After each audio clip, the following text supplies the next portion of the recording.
Hey mamas, and welcome to the Entering Motherhood podcast. I'm your host, Sarah Marie Bilger, a wife, mom of two, VBAC mama, and doula. Here we integrate holistic mindfulness and evidence-based practices to support you on your unique motherhood journey. Whether you're trying to conceive, pregnant, newly postpartum, or supporting mamas in this stage of life, you'll feel empowered and informed as you embrace what lies ahead. Join us every episode to learn from professionals, special guests, and moms just like you, ensuring that you know what you need to know and discover things that you didn't know before. I believe in you. Let's doula this and let's navigate the transition of entering motherhood together.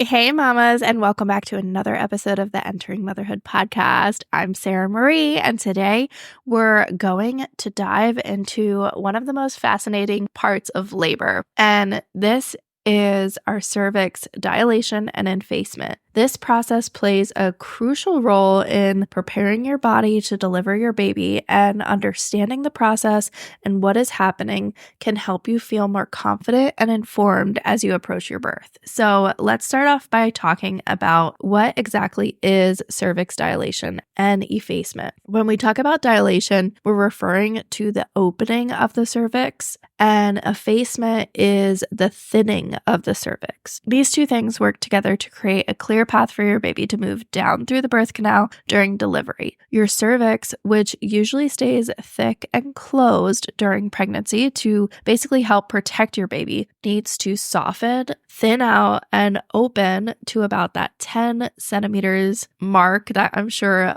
most of you are familiar with. And this allows your baby to be born. So let's break this down a little bit further. Effacement, or like I said, the thinning out of the cervix, is measured usually in percentages. When your cervix is 0% effaced, this means that it's still long and thick.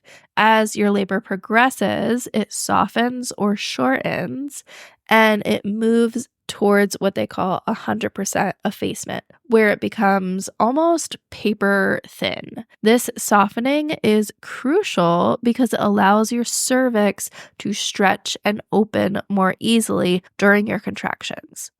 So then, on the other hand, we have dilation, and that is referring to how open your cervix is. And this is measured in centimeters. So you start off at 0 centimeters when your cervix is completely closed, and it needs to reach about 10 centimeters for your baby to pass through. Your provider has the ability to determine both your dilation and effacement during prenatal exam or when you're in active labor, if this is something that you choose, but it's not necessary and will happen on its own naturally anyway. So this happens during what they call a cervical check, and this is what they're checking for. They're checking for that dilation and effacement. What we can expect to happen during early labor is that your cervix will start to dilate and efface on its own.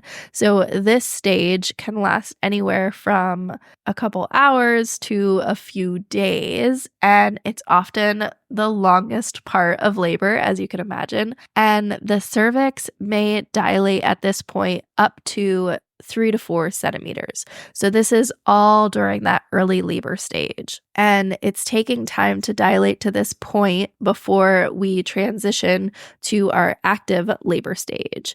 But others can go from 0 centimeters to fully dilated in a matter of hours. So our bodies are unique, our bodies are different, and anything can really be going on and changing and adjusting within our bodies depending on multiple different circumstances. And then in terms of effacement, you might be anywhere between 30% and 70% effaced in early labor stages. So this is really your body working behind the scenes and starting to get everything ready. You may not even feel much during this stage, or you could experience very light contractions or what's called Braxton Hicks contractions during this stage. So these are those practice contractions that you might have heard about, and it really is just helping soften and thin out your cervix at this point. Typically, though, once you hit that 4 to 6 centimeters of dilation, you're more so officially going into active labor. And at this point, things tend to progress more steadily, meaning your contractions become more regular, they're stronger, and they're closer together, which will help push your cervix to dilate even more. Your cervix will continue to efface as well, and you'll be moving towards full dilation. Also, at this point, you're more likely to be feeling a lot more intensity with your contractions, and your body is really working and you're getting in the flow of labor. A common term that you might hear from your care provider is being fully effaced and dilated, or complete, meaning that you're ready for the pushing phase of labor. For first-time moms, getting from 4 centimeters to 10 centimeters may take several hours, while others can progress more quickly. So again, just going back to trusting your body, listening to your body, feeling all of the motions and waves and everything that's going on uniquely to your body, and just understanding that it is a self-led journey and you are doing what your body's supposed to and progressing how your body is meant to be progressing. So it can be different for everybody. There might be typical patterns that most mamas go through, but understanding that you are running your own race and you are going at your own pace is super important here. This is what makes birth so unpredictable and makes you uniquely different. It's important to remember too that this is why some people feel that cervical checks are unnecessary. So while they can be a great indicator for where you're currently at, they're not an absolute predictor for how long or how quickly your baby will be born. And cervical checks can also increase your risk of infections. So just keep that in mind and understand that, you might have heard the phrase, your cervix is not a crystal ball, and we can't take a look and check your cervix and figure out exactly what's going to happen. But it might be able to give us a few indications of where you're currently at. Everybody's body is different, and there's no one-size-fits-all answer when it comes to how long dilation and effacement will take place. And a few factors that can affect the process might be, though, your baby's position. If your baby is in a really good position, their head is down, they're anterior, or what we say facing towards your back and pressing against that cervix, it really helps your cervix dilate and efface more efficiently. Another factor could be previous births. For those that have had a vaginal birth before, dilation and effacement may happen faster than for a first-time mom because your cervix tends to remember what to do and it's more flexible and it just knows a little bit more about what to do because it's done it before. Another factor could be your contraction patterns. If they are strong and regular contractions, this helps speeds up the process because it's being consistent.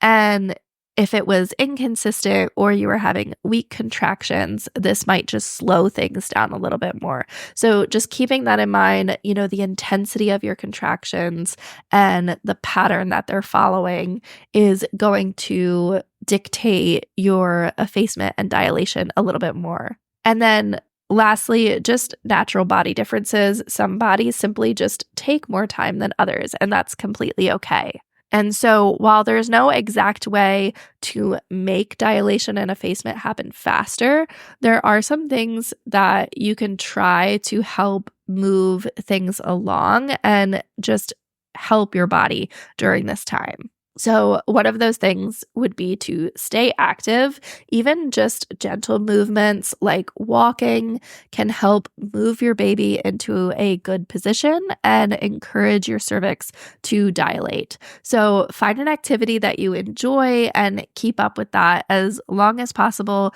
during your labor, and maybe even just find an alternative to that movement or just an alternative in general when things just seem to be a lot more intense or it becomes harder to be doing that movement. So maybe you can't walk anymore, but you can just be moving side to side, swaying.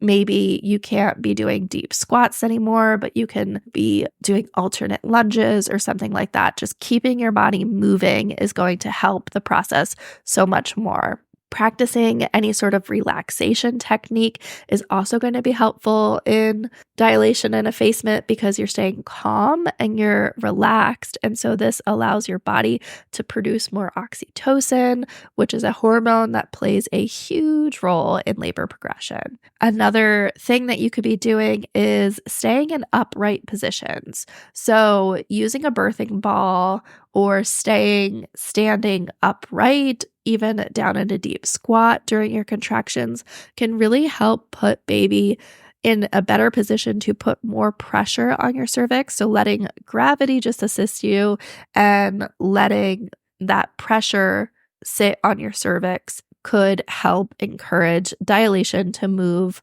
a lot faster. And so even with an epidural, you can be put in what's called a throne position and you're still staying upright. So just remember, your body knows what to do and labor will progress on its own at its own pace. So just focus on trusting the process and going through with the motions of what is happening. And then despite all that you do and all that you try, sometimes dilation and effacement may not be happening as quickly as we'd like to in some cases, or maybe as quickly as our provider would like. So if labor stalls or isn't progressing as well as you would like, or maybe your provider is suggesting that they would like to see it progressing a little bit further, then they may suggest certain interventions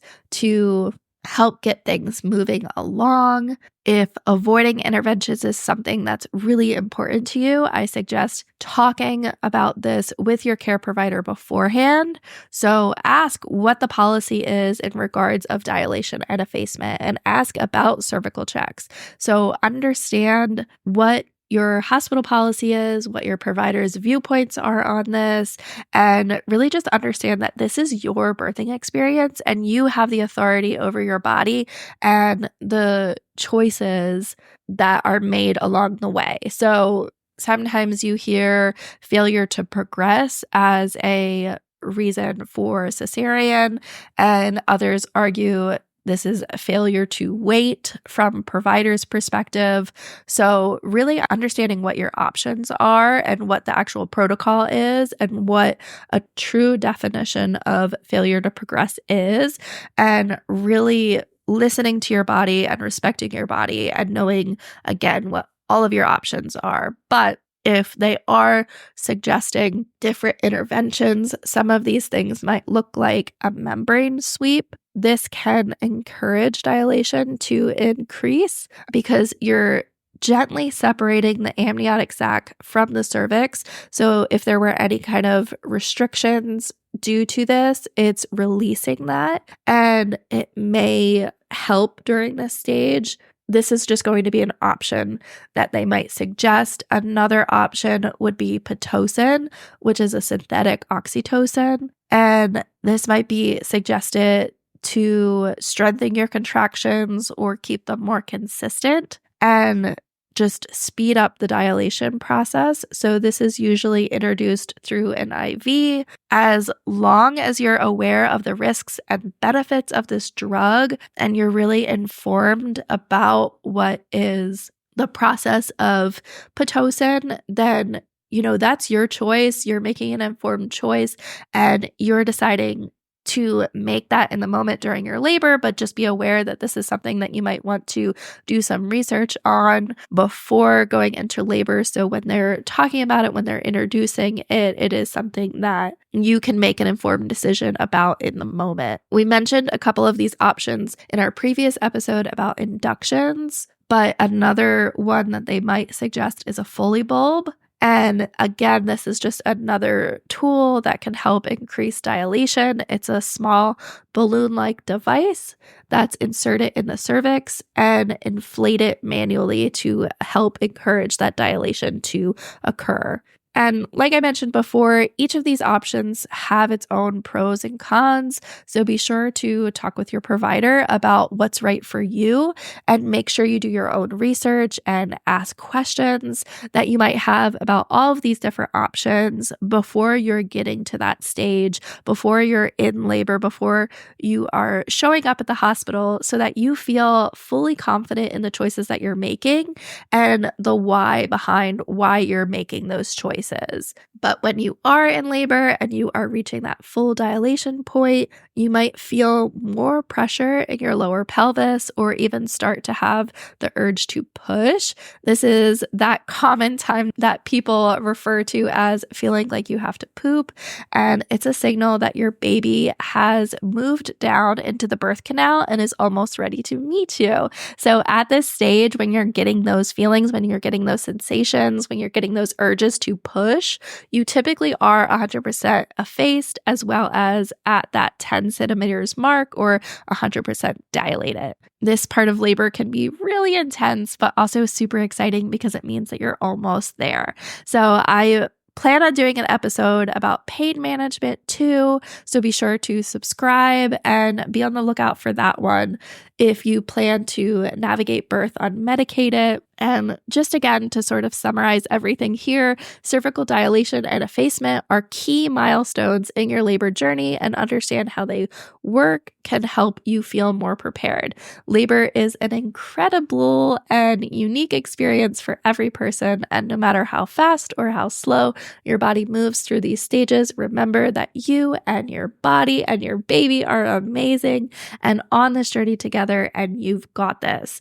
So thank you so much for tuning into today's episode. If you have any questions about this topic specifically, always feel free to reach out to me. You can message me through email or reach out to me on Instagram. I'm super active over on Instagram. And don't forget to check out the show notes for additional resources and follow along to learn more about our upcoming childbirth education course, where we will dive even deeper into labor and birth topics just like this one. So as always, take care of yourself, trust your body, and keep on doing what you're doing. So you are amazing, mama. See you later. Thank you, mamas, so much for listening. Remember, you are a rock star. I believe in you. Let's doula this. Let's crank it up a notch and let's kick it into high gear together. Hit that subscribe button, share this episode with a friend, message me, email me, call me, beat me. You know how to reach me. We're doing this, mamas. I am so excited to catch you here next week.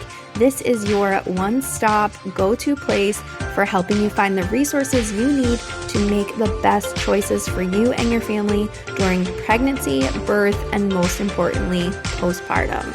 See you later, mamas.